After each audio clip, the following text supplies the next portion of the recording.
Pressure, absolute pressure को find out करते हुए जो हम पी एटमॉस्फेरिक रो जी एच को लेते हैं, तो रो जी एच जो डेंसिटी है हमारे पास और जो ग्रेविटी और जो हाइट का जो प्रोडक्ट है, इसके साथ या पॉजिटिव साइन आता है या नेगेटिव आता है। तो मैं आपसे ये पूछ रहा हूँ कि आप लोगों को कल कहा भी था, तो किसी ने इसको जाके ट्राई किया है या नहीं किया?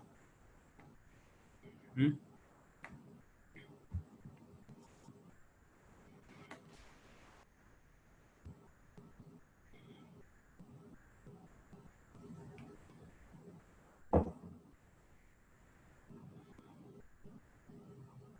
आवाज़ आनी बंद हो गई है या आप कुछ और चाह रहे हैं? किया या नहीं किया उसको बताएं ना। No sir.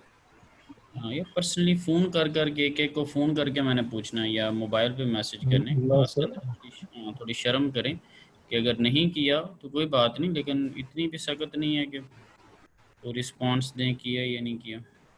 तो कितने कितने कोर्सेज आप वैसे पढ़ रहे हैं? 2 sir. 2 courses 7 FIP। Yes sir. तो वो कोर्सेज ये कहते हैं कि घर जाके ओपन नहीं करनी कोई भी चीज़? नहीं सर।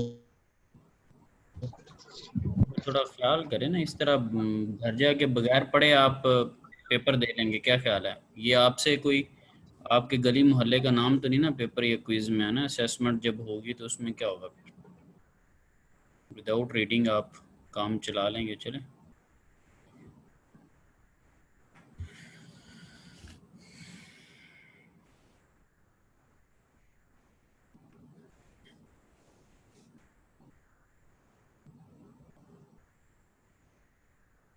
नेक्स्ट टाइम से ना मुझे ऐसा रिस्पांस नहीं मिलना चाहिए, मैं आपको पहले कह रहा हूँ, ठीक है? अदरवाइज आपको क्लास पार्टिसिपेशन या मार्क्स की सेंस में ना इसकी पनिशमेंट भी मिलेगी, ठीक है?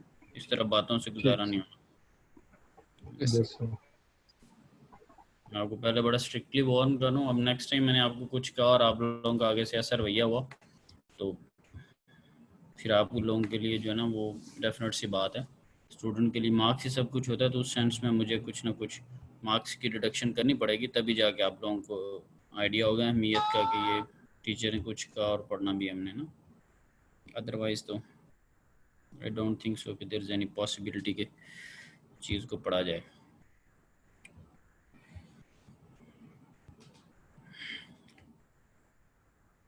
क्योंकि फिर जब टीचर ने अगला काम कराना तो पिछले पे बेस कर रहा था, उनके प्रीवियस कॉन्सेप्ट क्लियर नहीं है तो अगला क्या बताएगा? हम्म?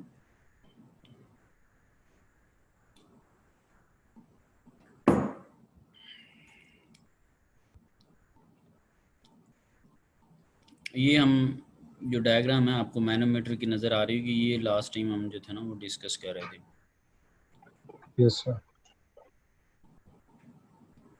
अब क्योंकि प्रैक्टिकल चीज़ें न्यूमेरिकल्स हैं, मैंने इसकी बेस पे अगली कुछ चीज़ लेनी है, तो ये तो तंग से करने वाली बात है, ठीक है? कि मुझे क्लियर कट पता है कि इनको कुछ नहीं पता और फिर भी मैं ये सोच के आगे पढ़ाता जाऊँ कि इनको पता होगा, तो ये तो अपने आप को मुझे पता नहीं, आप खुद को बेवकूफ़ बना रहे हैं टीचर को।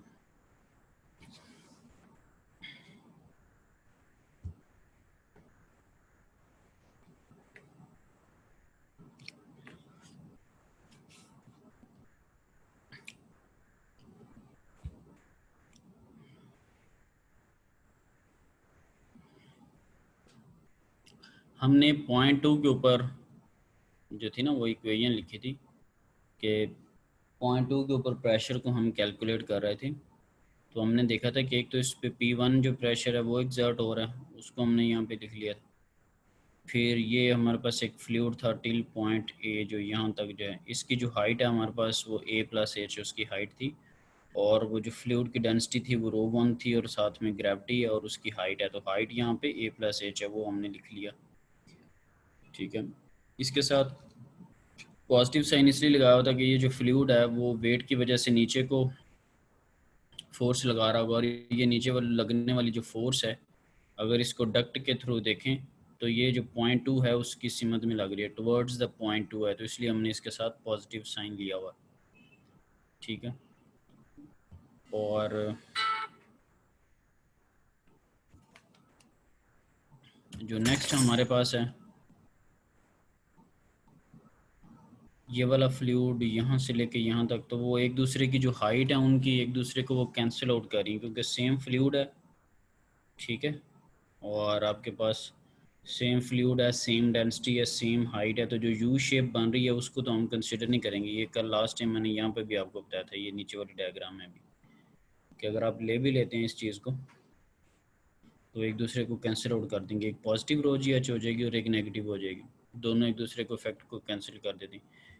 एक चीज़ इधर से आ रही और दूसरी चीज़ इसमें जो दूसरी तरफ है उधर से आ रही, तो दोनों एक दूसरे को कैंसिल आउट कर देंगे। तो जो पॉइंट ए और बी है उसके दरमियान में जो चीज़ उसको आप कंसिडर नहीं करो, जिस चीज़ को आप कंसिडर कर रहे हैं वो ये वाली चीज़ होगी ये।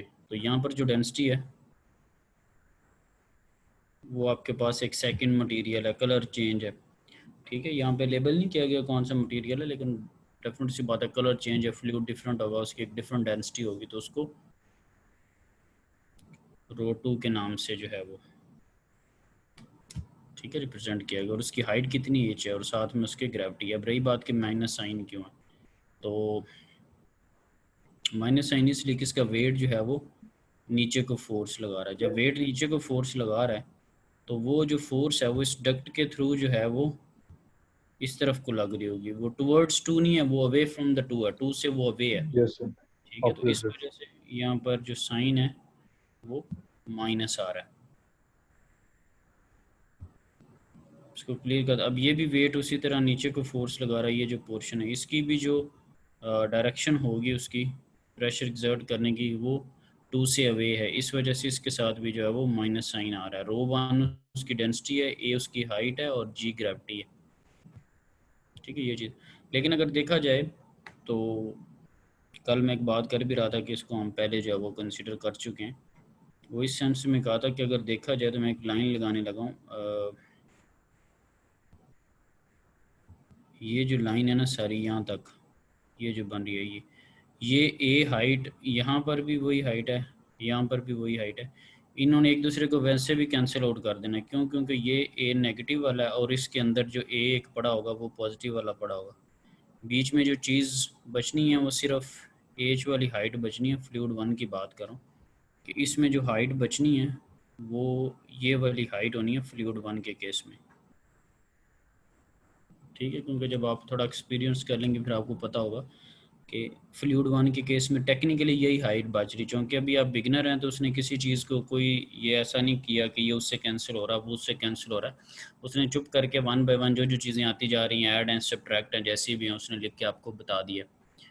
क्योंकि जब आप वैल्यूज़ पुट करेंगे तो ये वाली चीज़ जो है वो इस वाली चीज़ से उसने कैंसिल आउट हो जाना, ठीक है। वो तो खैर बात की बात है। अब अगर आप P1 के ऊपर भी कोई ये लिखना चाहें, P1 के ऊपर भी कोई ये लिख सकते हैं, उसका भी आंसर जो है वो सेम ही आएगा।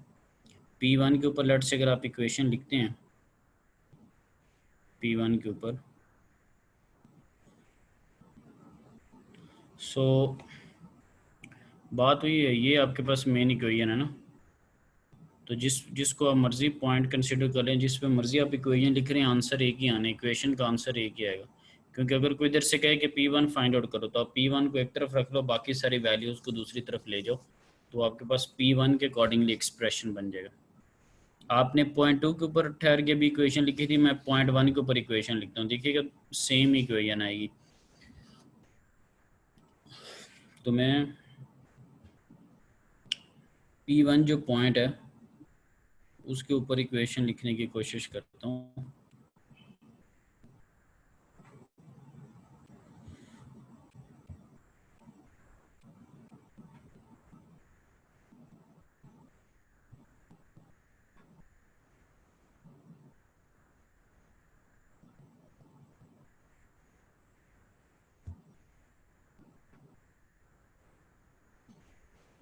मेरे पास P1 है उसके ऊपर मैंने इक्वेशन लिखता हूँ, ठीक है। अब P1 के ऊपर अगर इक्वेशन लिखता हूँ तो P2 जो है वो इस पे प्रेशर एक्सर्ट कर रहा है, इस तरफ को P2 जो है वो इसके ऊपर प्रेशर एक्सर्ट कर रहा है, तो वो P1 की डायरेक्शन में ही है, तो पहले मैं P1 इज इक्वल टू लिख लेता हूँ P2, ठीक है। उसके बाद मेरे पास क्या है कि ये वाली चीज़ आ रही, ये ए वाली टर्म जो है, तो इसकी डेंसिटी क्या है, इसकी डेंसिटी है ρ1 और साथ में जी और साथ में इसकी हाइट क्या है, ए है। अब देखना ये है कि ये वेट की वजह से नीचे को फोर्स लगा रहा है, तो अब देखना ये है कि वो 1 के डायरेक्शन में है या 1 के ऑपोजिट है। तो अगर नीचे को फोर्स लगा रहा है तो ये मैं एरो बना रहा हूँ तो वो 1 की डायरेक्शन ही होगा, डायरेक्शन। ठीक है। तो इसलिए मैं जब उसके अंदर लिखूंगा प्लस का फिर मैं साइन लगाऊंगा और मैं लिखूंगा कि ρ1 और जी और एच में उसके अंदर लिख देता हूँ, ठीक है। एज की जगह बल्कि सॉरी मेरे पास हाइट जो है वो लेबल्ड है यहाँ पे ए, तो बजाय कि जनरल फॉर्म लिखने की हाइट उसकी मैं यहाँ पर ए मेंशन करूँगा, जो कि पिक्चर के अंदर आपको डायग्राम के अंदर हाइट दी हुई है। सर ये इसकी ए प्लस एच नहीं होगा? क्या ये इसका आप 0.2 पे जो कह रहे हैं रो ए प्लस एच नहीं होगा अगर आप 0.2 वहां से ले रहे हैं तो? ए प्लस एच की अभी बारी नहीं आई ना, अभी तो आप फ्लूइड का कलर देखें ना, पहले फ्लूइड का ये लेबल करने लगो। इतने फ्लूइड का कलर और है, जो आप एच कह रहे हैं वो तो नीचे डार्क कलर है, वो तो और फ्लूइड है। तो 1 बाय 1 करके फ्लूइड को डील करना है ना, क्योंकि हर फ्लूइड की अपनी डेंसिटी होती। अभी तो 2 से चला और उसके रास्ते में पहला पॉइंट 1 आया ना, ठीक है। अभी तो एच की बारी नहीं आई। अभी बच्चे ये वाला फ्लूइड आया ना, नीचे नीचे आप देखें इसका कलर और है, ये जो जिसकी ओके आप सर। बात कर रहे हैं इसका कलर और जी है। जी। आप 1 बाय 1 चले ना चीज़ों को, 2 से जब चले हैं तो उसके रास्ते में ए पहले आता है, ये प्लस एच आ जाएगा, ए पहले आएगा ना। और इसके फ्लूइड का यस कलर कुछ और है, इसके फ्लूइड का कलर कुछ और है, तो पहले जो फ्लूइड 1 बाय 1 आ रहा है उसी को डील करेंगे ना कि उसको छोड़ के कुछ दूसरा लिखना शुरू कर ओके देंगे। सर।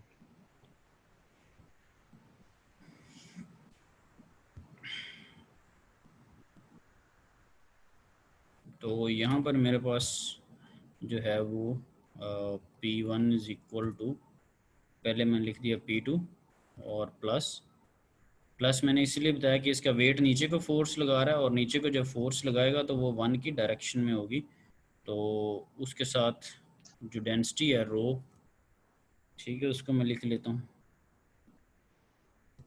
इसको मैं इसके लिए मैं रो यूज़ कर लेता हूँ, सारा सिंबल अभी डायरेक्ट नहीं मेरे पास आएगा, तो इनटू जी है और इनटू उसकी जो वैल्यू वहाँ पर दी होगी बस ए है ना, ठीक है। फिर उसके बाद अब बारी आएगी इसकी,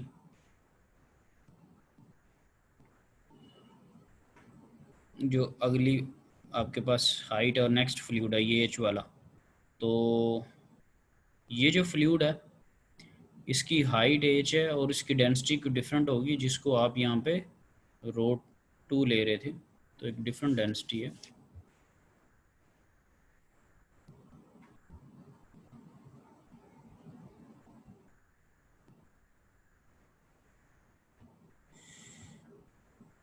तो यहाँ पर आपने उसको ρ2 लिख दिया है और इनटू आपके पास जी है और इनटू आपके पास जो हाइट है वो उसकी एच है,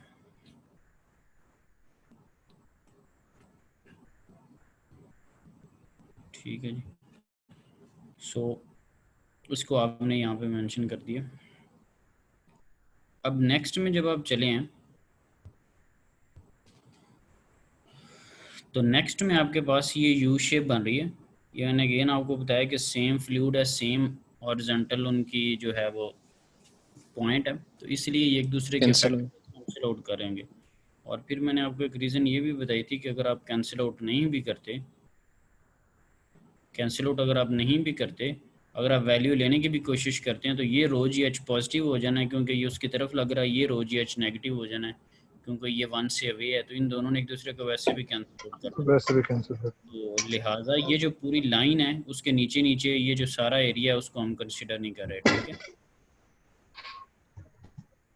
अच्छा, उसके बाद ये चीज़ आती है आपके पास, ये फ्लूइड जो है, ठीक है, ये वाला फ्लूइड। इस फ्लूइड को भी अगर आप देखें तो इस फ्लूइड के केस में अब आपके पास क्या होगा कि इसका जो वेट है वो नीचे को फोर्स लगा रहा होगा, वेट जो है वो डाउनवर्ड फोर्स लगा रहा है, और वेट के डाउनवर्ड फोर्स लगाने की वजह से वो 1 के डायरेक्शन में नहीं होगा, 1 से अवे जा रहा है। ठीक है, इस वजह से जब आप इसको लिखेंगे तो उसके साथ आप माइनस साइन लेके आएंगे, माइनस जी, ठीक है, और साथ में a प्लस एच आएगा। ठीक है, तो आप 1 पे भी इक्वेशन लिख सकते हैं, 2 पे भी इक्वेशन लिख सकते हैं, और जब उसको रीअरेंज करेंगे तो दोनों का सेम ही आंसर आपके पास आएगा। ठीक है, अब मुझे तो इसका आइडिया है कि ये क्या इक्वेशन बन रही थी, 1 बाय 1 सारी आपको बना बना के दिखाई है। मैं इसको एक दफ़ा इकट्ठी लिख देता हूँ, तो आप उसको कंपेयर कर लीजिएगा। तो मेरे पास आ रहा था P1 is equal to P2 उसके डायरेक्शन में था, फिर हमने रो 1 लिया, इनटू जी था हमारे पास, इनटू हमारे पास ए था, ये भी उसकी डायरेक्शन में था, प्लस फिर हमारे पास रो 2 आई थी, जो रो 2 इंटू जी था हमारे पास, और इंटू हमारे पास उसकी हाइट एच थी। ठीक है, फिर जब हम आगे ए प्लस एच वाली हाइट पे गए थे तो वो उसके साथ माइनस साइन आ रहा था, रो 1 इंटू जी, और उसके साथ ब्रैकेट में था ए प्लस, और ये आपके पास जो ओवरऑल सिनेरियो बन रहा है। ठीक है, अब इस चीज़ को अगर आप कंपेयर करें इस इक्वेशन के साथ, तो इस इक्वेशन में भी P1 एक तरफ रहने दें। अब बुक वाले ने इक्वेशन लिखी पॉइंट 2 पे खड़े होके, मैंने तो पॉइंट 2 वाली पहले आपको समझाई है स्लाइड वाली, फिर मैंने खुद से एक 1 पे ठहर के इक्वेशन लिखी है, तो दोनों इक्वेशंस एक ही हैं। अब अगर मेरे वाली इक्वेशन से P2 फाइंड आउट करना हो तो P2 को इधर रहने दे, बाकी सारी चीज़ें उठा के वो दूसरी तरफ ले जाएं, इक्वेशन के इस तरफ P1 के साथ ले आएं सारी चीज़ें। तो P1 के जब आप साथ लेके आएंगे, ये जी रो 1 जी ए के साथ ही जो पॉजिटिव साइन है वो क्या हो जाएगा, नेगेटिव हो जाएगा। ये वाला जो पॉजिटिव आपके पास साइन है, अगर आप P2 पे इक्वेशन लिखना चाह रहे हैं तो उसका क्या मुराद होगा, ये सारी इक्वेशन इस तरफ ले आएँ आप, तो जब ये पॉजिटिव उठ के इधर जाएगा तो इसके साथ नेगेटिव साइन नहीं आ जाएगा। तो ये देखें इधर भी जी ए, रो 1 जी ए वाले के साथ नेगेटिव साइन है, ये भी जब उठ के उधर जाएगा।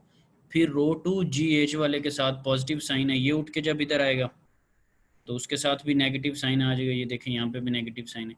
ये जिसके साथ आपका नेगेटिव साइन है, ये जब उठ के P1 वाली साइड पे आएगा तो ये पॉजिटिव बन जाएगा, यहाँ पे भी देखें पॉजिटिव है, और P1 ऑलरेडी उधर है, तो दोनों इक्वेशन सेम नहीं है। अगर P1 या P2 किसी भी पॉइंट के ऊपर अगर दोनों एक्सप्रेशन निकाले तो लिहाजा ये कोई बात नहीं है कि P1 पे इक्वेशन लिखनी है या P2 पे लिखना है, या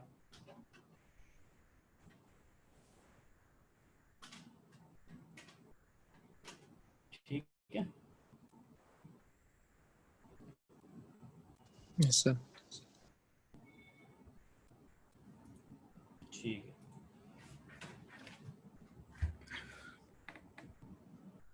तो इसी तरह ये न्यूमेरिकल्स में होगा।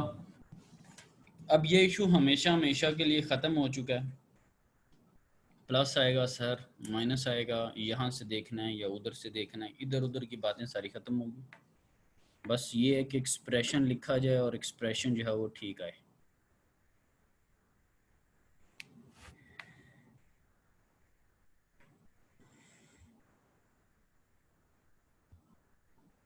तो ये वो एग्जांपल थी जो कि आप लोगों को कहा था, लेकिन आपने इस दफ़ा नहीं की। चलें अगली दफ़ा उसका मैं हल निकाल लूँगा। जो काम आपको कहूँगा वो अगर आप नहीं करेंगे तो कोई बात नहीं, उसको स्किप कर देंगे। मैक्सिमम यही होगा ना कि जब आपको नहीं कुछ समझ लगेगी, थोड़े मार्क्स वगैरह कटेंगे या क्विज़ में या असाइनमेंट में कोई चीज़ नहीं हल कर पाएंगे, अगली दफ़ा आप खुद ही ठीक हो जाएंगे।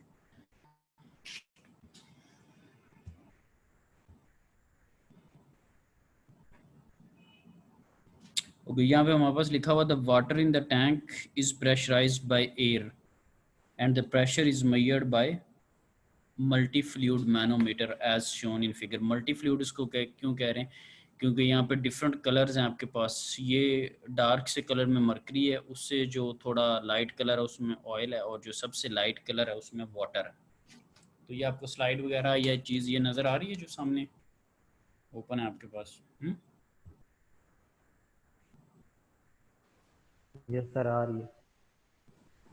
ठीक है, तो ये डिफरेंट कलर्स की बेस के ऊपर आप उसको मल्टी फ्लूइड कह रहे हैं कि एक ये कलर है, एक ये कलर है और एक ये वाटर वाला।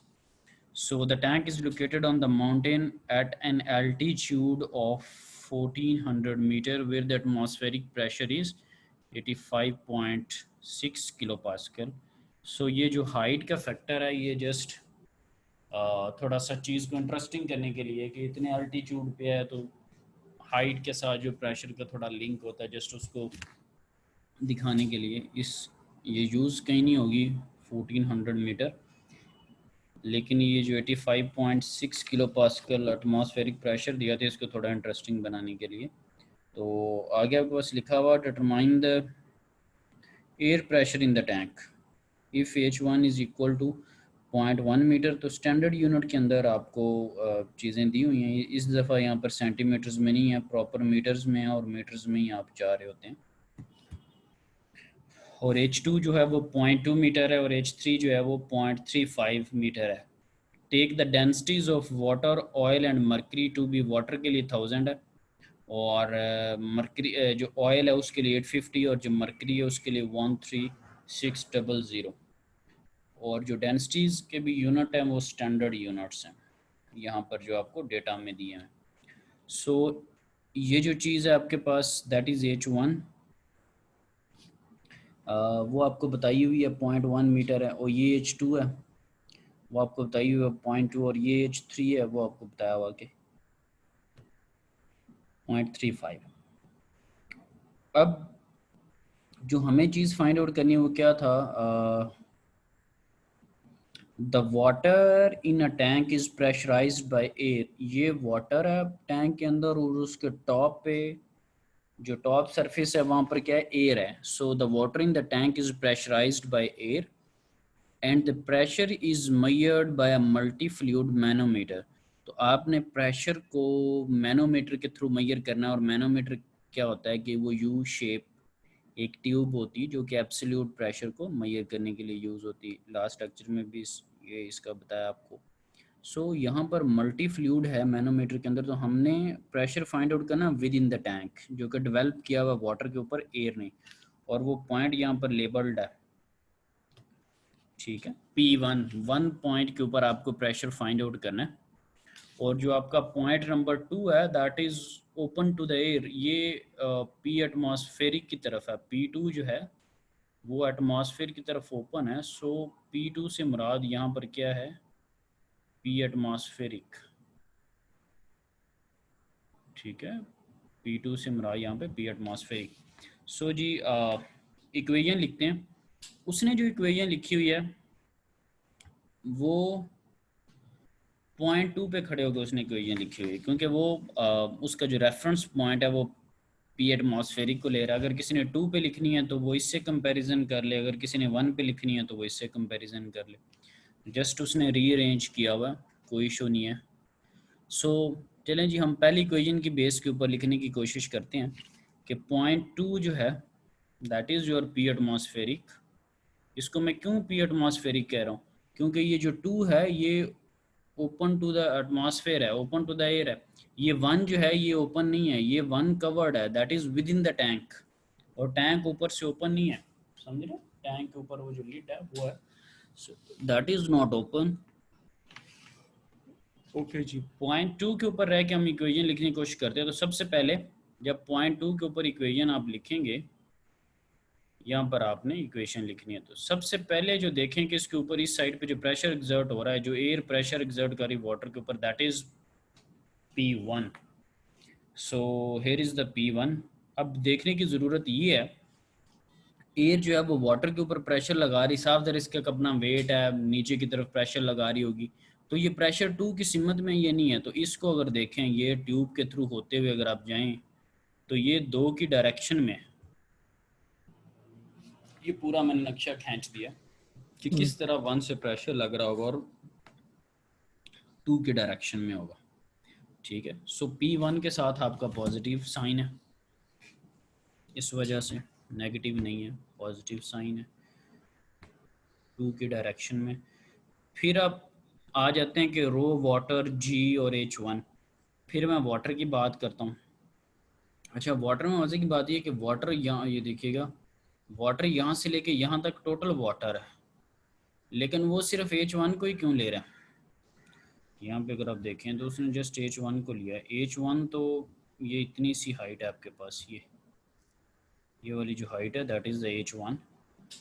बजाय कि पूरे टैंक का वो कंसिडर करता, वो थोड़े से को क्यों कंसिडर कर रहा है? इसका है किसी के पास? क्योंकि H2 के साथ वो कैंसिल कर रहा है, नीचे हम्म? H2 की हाइट जो है ना, जो H2 की हाइट है वो कैंसिल हो रही है उससे, अच्छा, इसलिए।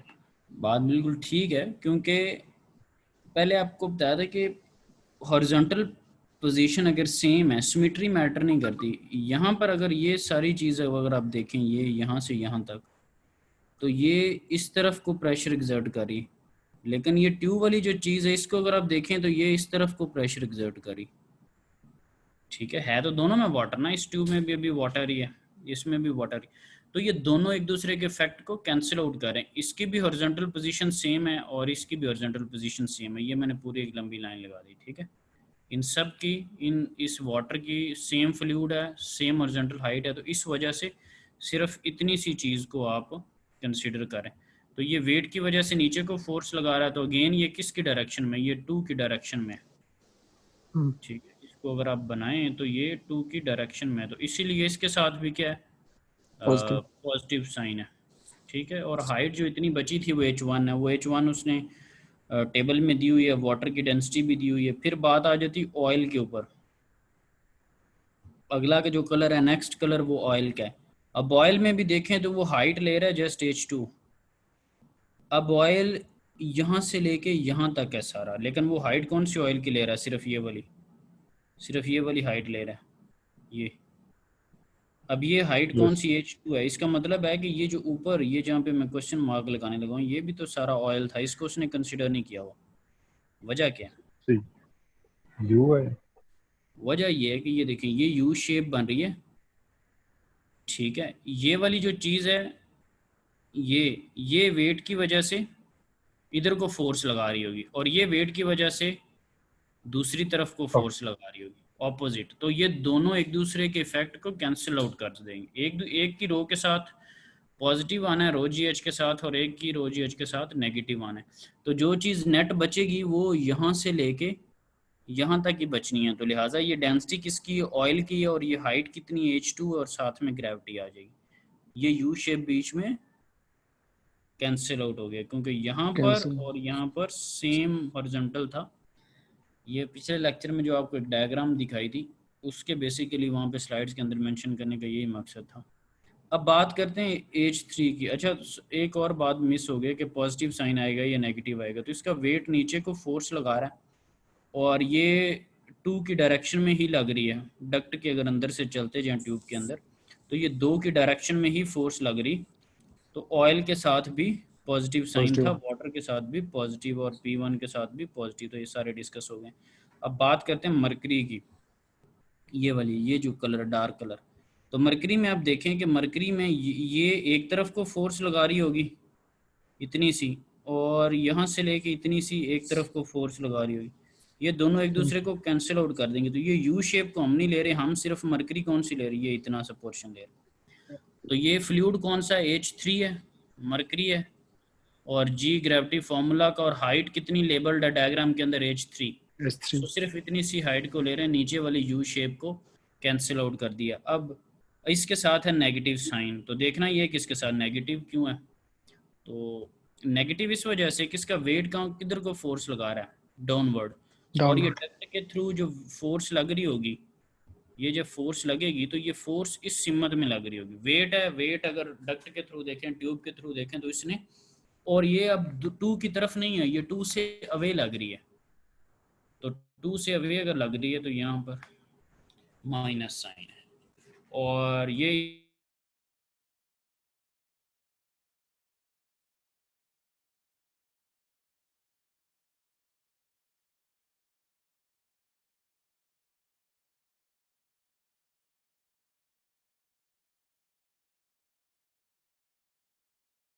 सर P2 की स्टैंडर्ड आपको दिया और डेंसिटी भी स्टैंडर्ड में सर आएगा पास, वो किलो पास्कल में दिया हुआ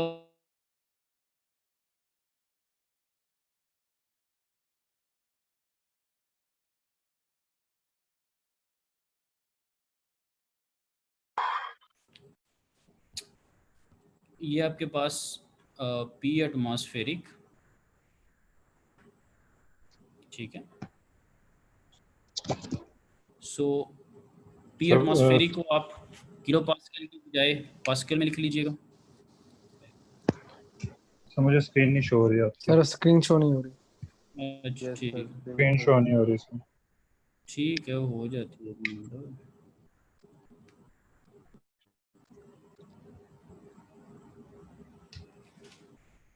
चलिए, वही फॉर्मूला, जब आप P एटमॉस्फेरिक को मेंशन करेंगे तो आपके पास किलो पास्कल में दिया होता है, उसको स्टैंडर्ड आप पास्कल में लिख लें।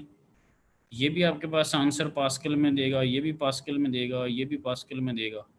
तो पास्कल जो है वो पास्कल्स के साथ प्लस या माइनस हो जाएगा। ये पिछली जो मैंने आपको एग्जांपल एक करवाई थी जिसका फॉर्मूला था P एटमॉस्फेरिक प्लस रो GH, जिसमें मैंने आपको पिछले लेक्चर में सारा डिटेल से बताया कि यूनिटी कन्वर्जन आप ना भी यूज़ करें तो आप कर सकें। बड़ी मेहरबानी आपकी, किसी ने भी नहीं किया तो मैं बड़ा शुक्रगुजार हूँ आपका। ये भी पास्कल में आपके पास आएगा, ये भी पास्कल के अंदर, इसका भी पास्कल के अंदर, ये किलो पास्कल में दिया हुआ, इसको पास्कल में आप कर लेंगे। तो लिहाजा अब जितने भी मैनोमीटर से रिलेटेड आपके पास क्वेश्चंस होंगे वो आपको खुद से जो है वो उनको करना है।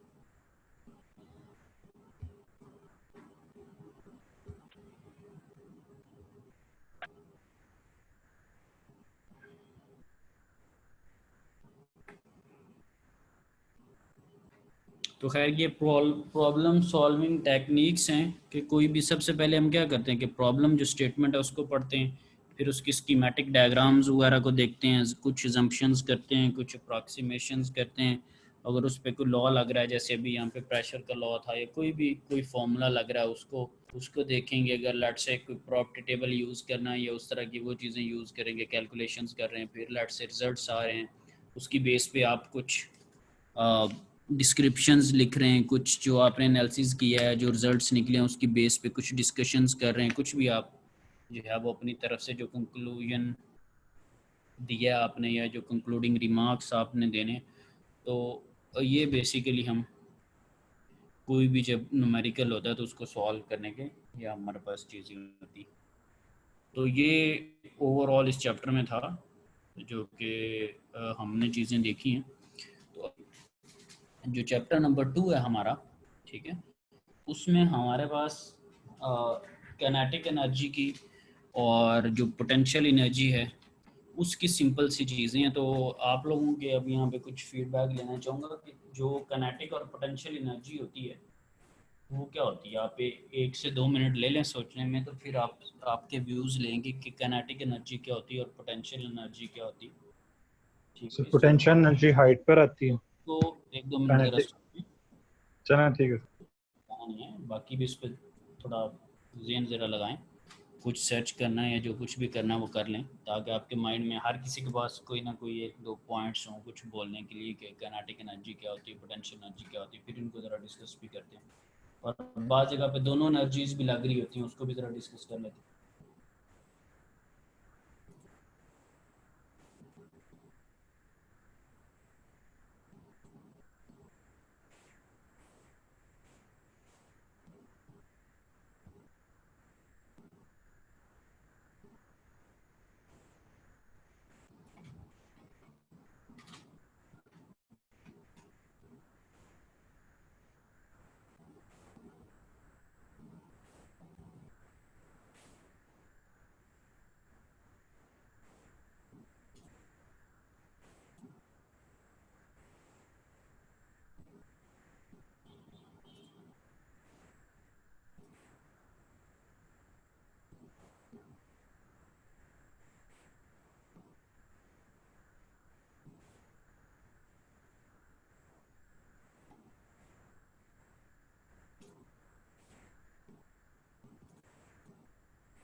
हाँ जी, तो 1 बाय 1 कोई एक स्टूडेंट बताए कि जी क्या होता है किनेटिक एनर्जी, क्या होती है?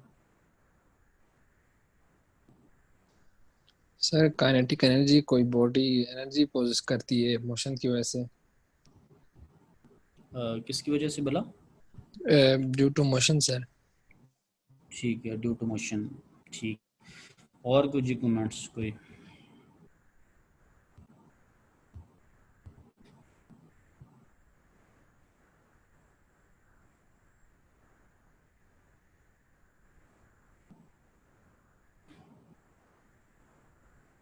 हाँ जी, और किसी स्टूडेंट का कोई कमेंट इस पे?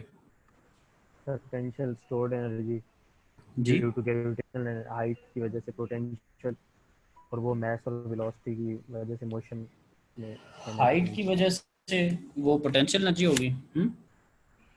Yes sir, gravitation MG sir stored energy. Sir जो मोशन में होगी वो उसमें काइनेटिक एनर्जी होगी, और जिसमें कोई सी रेफरेंस से रिलेटिव उसमें हाइट होगी तो वो पोटेंशियल होगी, पोटेंशियल एनर्जी। ठीक है। अच्छा, कोई ऐसा सिनेरियो होता है जिसमें क्या दोनों एनर्जीज यूज हो रही हैं? सर तो पहाड़ कोई बॉल अगर बंदा से गिर कोई रहा चीज हम ऊपर से फेंकें, फ्री फॉलिंग ठीक। ऑब्जेक्ट जो हम्म।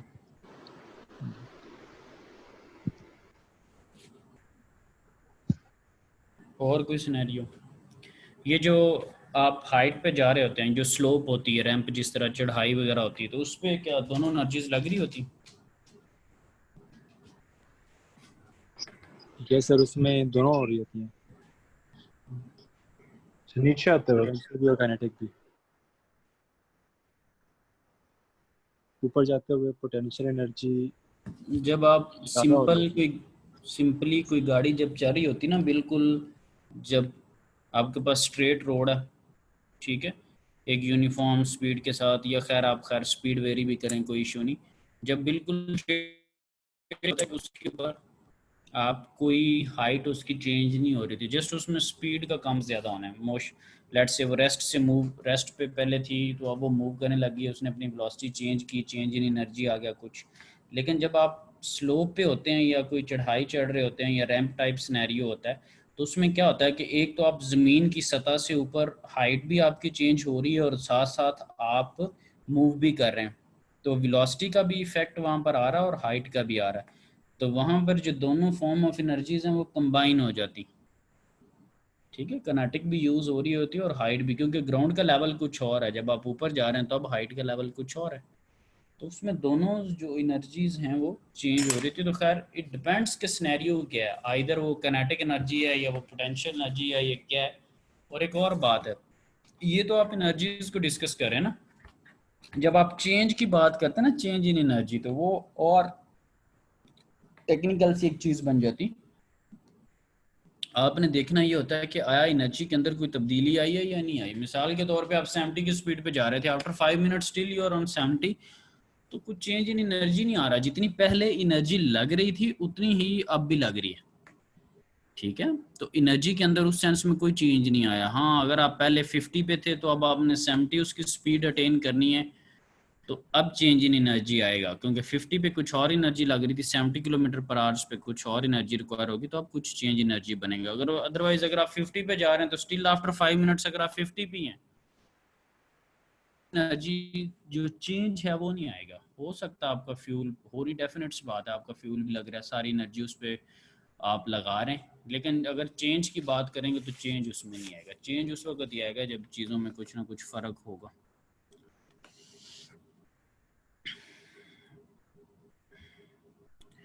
तो ये भी आपके सामने स्क्रीन शो हो रही है या नहीं, फुल स्क्रीन पे स्लाइड्स या नहीं? हो रही है सर, और ये B2 लेक्चर 1। अब थर्मोडायनेमिक्स पे यस या सर, नहीं? जी सर। हो रही है। और अब आउटलाइन वाला पेज है। Yes sir. अच्छा, सो इसमें जो है वो हमने फॉर्म्स ऑफ एनर्जी को कर रहे हैं डिस्कस। ये काइनेटिक और potential basically form of energy ही थी। कुछ और फॉर्म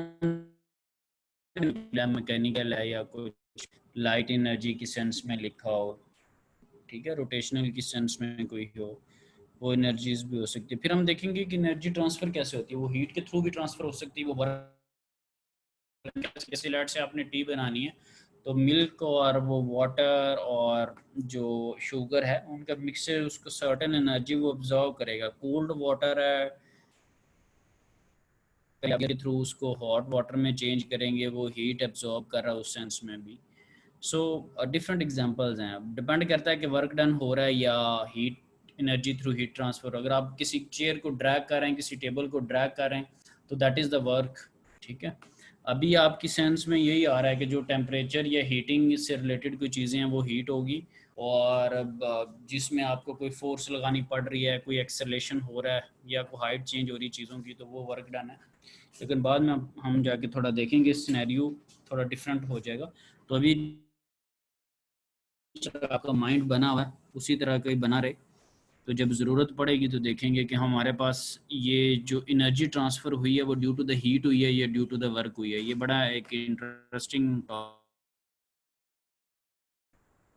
है। सो प्रीवियस चैप्टर में हमने ओपन और क्लोज सिस्टम की डेफिनेशंस वगैरह को भी पढ़ा। ओपन सिस्टम के अंदर आपने देखा था कि मैस इन आउट हो सकता है, क्या ख्याल है, हो सकता था या नहीं हो सकता था? ओपन हो सकता सिस्टम के अंदर Yes, यस सर, हो मैं सकता था, out हो सकता होता है सर। हो सकता है, हीट के थ्रू भी हो सकता है, वर्क के थ्रू भी एनर्जी ट्रांसफ़र हो सकती है, मैस के थ्रू भी एनर्जी ट्रांसफ़र हो सकती है। ये एग्जांपल्स थी ओपन सिस्टम की। लेकिन जो ही आपने क्लोज सिस्टम को देखा तो क्लोज सिस्टम के अंदर मैस की वजह से एनर्जी ट्रांसफ़र नहीं हो सकती, that could be transfer due to the heat या ड्यू टू द वर्क। वो हीट और वर्क की वजह से तो क्लोज सिस्टम के अंदर एनर्जी ट्रांसफ़र हो सकती है, लेकिन मैस की वजह से नहीं। तो ओपन सिस्टम में ज़्यादा फॉर्म्स ऑफ एनर्जी इंक्लूड हो सकती हैं और क्लोज में मैस जो है वो उसको हम नहीं ले रहे। अच्छा, एनर्जी वैसे ट्रांसफ़र कैसे होती है, किस तरह टेक्निकली आप किस तरह कहते हैं क्योंकि जी एनर्जी ट्रांसफ़र होगी? सर वो एटम्स कोलाइड करते हैं, उससे भी ट्रांसफर ठीक है, होती है। एक कमेंट आया जी, एटम कोलाइड करते हैं और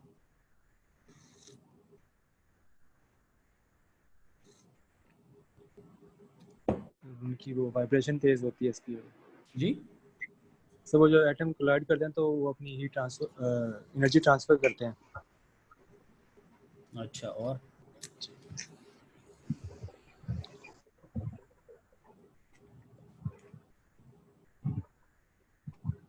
अच्छा, टेक्निकल एनर्जी ट्रांसफ़र उस वक्त होती है जब सिस्टम से सराउंडिंग में या सराउंडिंग से सिस्टम में एनर्जी जाए और किसको क्रॉस करते हुए दाखिल होगी, बाउंड्री को, ठीक है। ये जो भी आप बातें, लेकिन टेक्निकल एनर्जी ट्रांसफ़र कैसे होती है, energy transfer to the system है या बाय द सिस्टम है, यानी कि सिस्टम से सराउंडिंग में आई है या सराउंडिंग से सिस्टम में गई है, तो दोनों सूरतों में क्रॉसिंग किसकी होगी, बाउंड्री को क्रॉस करते वक्त या तो बाहर आएगी या अंदर दाखिल होगी। तो ये टेक्निकली जब एनर्जी ट्रांसफ़र होती है तो ये चीज़ें बीच में रोल प्ले जो है वो कर रही होती है। ओके जी, फॉर्म्स ऑफ एनर्जी, ये इसको हम काइनेटिक और पोटेंशियल को हमने डिस्कस किया ज़रा मेगा लेवल के ऊपर। तो एक आपने चैप्टर 1 के अंदर चीज़ पढ़ी थी मैक्रोस्कोपिक और माइक्रोस्कोपिक। तो माइक्रो आपको पता है कि छोटे लेवल पे चीज़ें जो होती हैं, स्मॉल टाइनी पार्टिकल्स जो होते हैं। एक टैंक है, उसके अंदर गैस के मल्टीपल पार्टिकल्स हैं, तो हर एक पार्टिकल की क्या काइनेटिक एनर्जी होगी, इन सारी चीज़ों को आप देख रहे होते हैं। लेकिन मैक्रोस्कोपिक में आप क्या कहते हैं कि ओवरऑल आपके पास जो है वो क्या बिहेवियर, ओवरऑल टैंक के अंदर क्या प्रेशर, इस तरह की जो चीज़ें हैं उनको आप डील कर रहे होते हैं। तो यहाँ पर भी जब आप ओवरऑल बात करेंगे तो आप किसी भी पार्टिकल, एक टायर, दो टायर, ये वाला बॉडी का पार्ट, वो वाला बॉडी, उसको नहीं देख रहे होंगे। आप मैक्रो लेवल पे देखेंगे कि ये जो व्हीकल है उसकी स्पीड कितनी है, ठीक है। व्हीकल जो है उसकी क्या स्पीड है, या व्हीकल पहले किसी और हाइट पे थी, अब वो अपना एलिवेशन जो है वो चेंज कर रही है, वो हाइट जो चेंज कर रही। हम छोटे छोटे लेवल पे उसके पार्टिकल्स लेवल के ऊपर चीज़ों को नहीं देखेंगे। अच्छा, ये कुछ डेफिनेशंस हैं जिनका टेक्निकली अब हमारा लेवल डेफिनेशंस वाला नहीं है। अगर आप इंटरनल एनर्जी की इसको, इसलिए वेरी क्विक वे में बताऊंगा इसको, मैं आगे जाऊंगा चीज़ों से। माइक्रोस्कोपिक लेवल के ऊपर, छोटे लेवल के ऊपर आप इंटरनल सिस्टम के अंदर उनके मॉलिक्यूलर स्ट्रक्चर्स, उनके मॉलिक्यूलर एक्टिविटीज़, उन सारों को आप डील कर रहे होते हैं। इंटरनल एनर्जी के अंदर जितनी भी internally microscopic forms of energies हैं विद इन द सिस्टम, उसके अंदर रहते हैं, वो सारी इंटरनल एनर्जीज के अंदर है। कैनेटिक एनर्जी के अंदर आप उसकी मोशन से रिलेटेड देख रहे हैं, उसकी स्पीड चेंज हो रही है नहीं हो रही, with respect to the motion आप कैनेटिक एनर्जी को दे रहे हैं।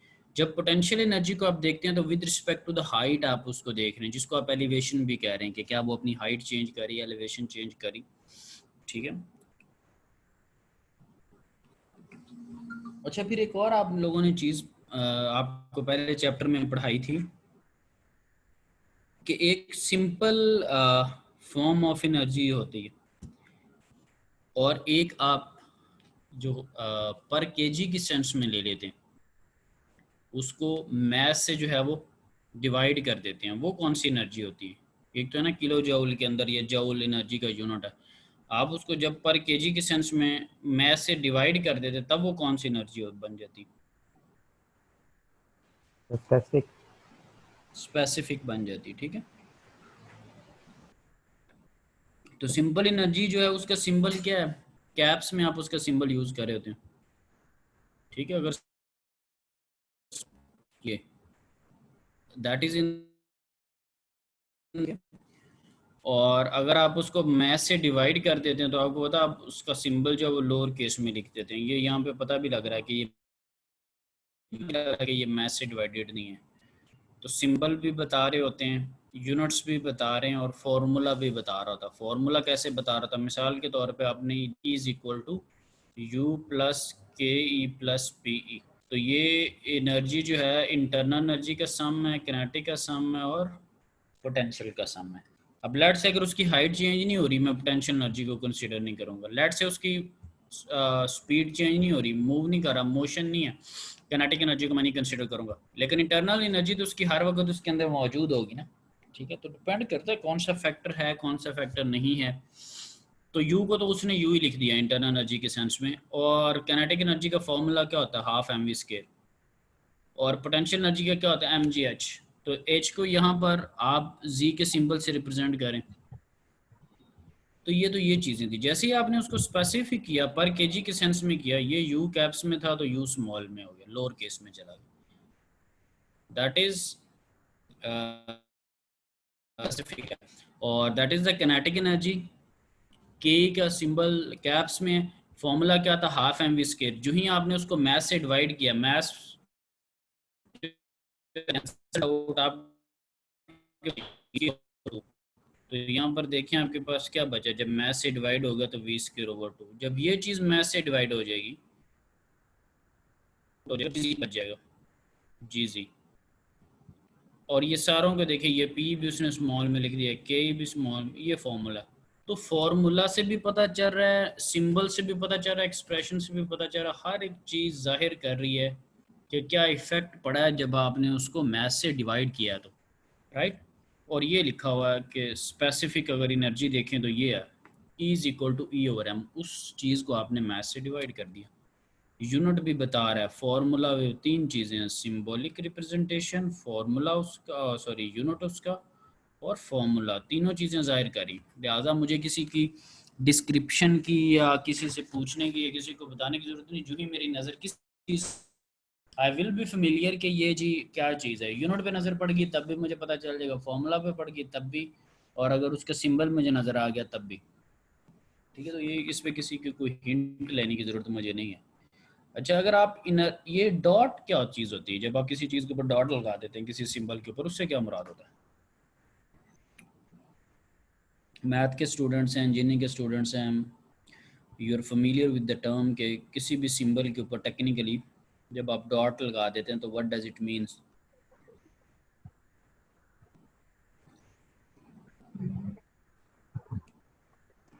सर इसको रेट इसका किया हुआ है, मतलब टाइम से डिवाइड कर दिया। रेट से रिप्रेजेंट करते हैं, ये बात इनकी ठीक है, लेकिन मैथ से डिवाइड नहीं करते, जब भी किसी चीज के ऊपर डॉट तो आता है टाइम पे दैट डिवाइड कर मींस दिया। के that is the time rate, से sir. That is divided by the time. ठीक है, सो अगर एनर्जी है ई के ऊपर डॉट है तो दैट मींस के ई बाय टाइम। ठीक है, सो आपने ये पढ़ा होगा फिजिक्स के अंदर कि वर्क को जब आप टाइम से डिवाइड करते हैं या ना, वो किस चीज रिप्रेजेंट कर रही होती, वर्क बाय टाइम या एनर्जी बाय टाइम?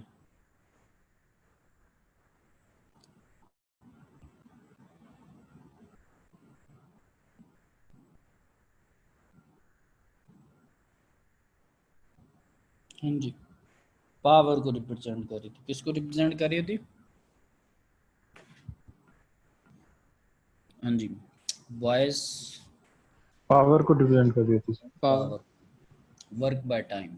ठीक है, यस सर। सो ई के ऊपर जब आप वर्क के ऊपर, वर्क भी वही चीज़ है, एनर्जी भी वही चीज़। ठीक है, तो ठीक है, ये इतने ठंडे सांस ना लें, ये अल्लाह क्या हो गया, आपका भला करे। ये तो जब कोई बहुत अपना उदास हो जाए, रूठ जाए, तो तब बंदा इस तरह किया है। तो ई डॉट जब आप टाइम के ऊपर डॉट लेंगे या एनर्जी के ऊपर डॉट लेंगे तो वो पावर बन जाता है। इसलिए इसके साथ अगर आप देखें तो किलो वॉट या वॉट आपको लिखा हुआ नज़र आ रहा है। सो ई डॉट का मतलब ये है कि आप उसको टाइम से डिवाइड करें। यही जो इक्वेशन लिखी हुई थी, इसको अगर मैं लिखूं इज इक्वल टू, तो इज इक्वल टू क्या हो जाएगा, एम ई। तो जब आपने टाइम से उसको डिवाइड कर दिया, इधर भी टाइम से डिवाइड आपको नज़र आ रहा और इधर भी आपको टाइम से जो है वो डिवाइड नज़र आ रहा है, इसलिए एम के ऊपर डॉट लग गया। तो अब ये अगर एम के ऊपर डॉट लग जाए, मैस है, तो ये क्या बन जाता है, ये मैस फ्लो रेट बन जाता है। और ई के ऊपर डॉट लग जाए तो एनर्जी फ्लो रेट बन जाता है। ठीक है, तो इसलिए इसका सिंबल जो होता है वो पावर, अगर पावर को जब आप डील करेंगे तो वो एनर्जी को टाइम से डिवाइड ही कर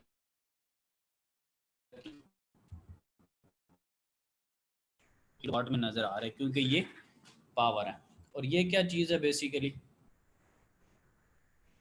मैस क्या होता है, डेंसिटी इनटू वॉल्यूम। मैस क्या होता है, डेंसिटी इनटू वॉल्यूम। तो मैस फ्लो रेट क्या होगा, density into volume flow rate. अगर एम के ऊपर डॉट है तो वॉल्यूम के ऊपर भी डॉट आ गया।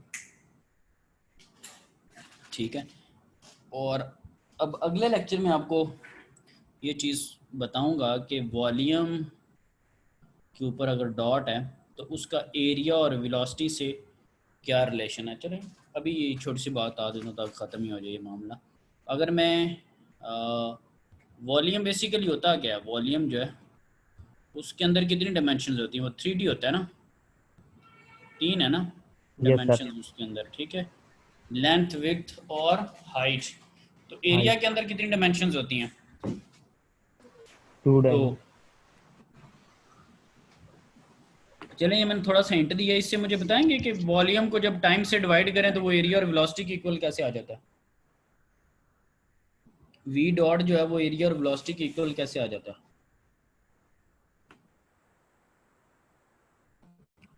ये वॉल्यूम बाय टाइम इसके इक्वल कैसे बन गया।